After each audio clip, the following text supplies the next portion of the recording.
Pemirsa, puluhan rumah warga di Desa Ciptodadi, Kecamatan Sukakarya, Kabupaten Musirawas terendam banjir.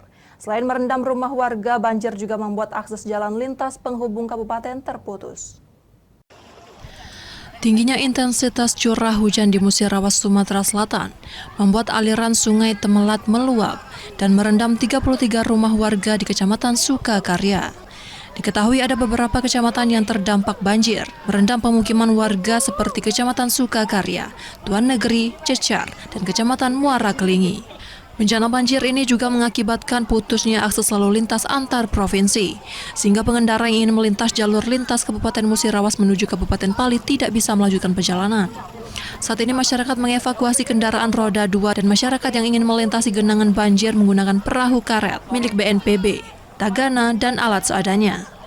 Para korban banjir berharap bantuan dari pemerintah Kabupaten Musirawas.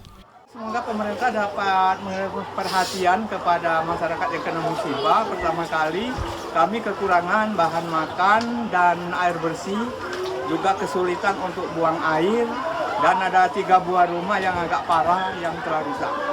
Camat Sukakarya mengatakan terkait banjir, pemerintah sendiri sudah menyalurkan bantuan sembako kepada warga yang terdampak banjir. Langkah-langkah kita terhadap masyarakat pada hari kedua banjir, tepatnya hari Senin, Ibu Bupati Musirawas, Ibu Hajarana Mahmud, langsung turun ke lapangan meninjau warga yang terdampak banjir, sekaligus memberikan sembako kepada warga-warga kita yang terdampak banjir. Karena intensitas hujan masih tinggi sehingga warga dihimbau untuk tetap waspada.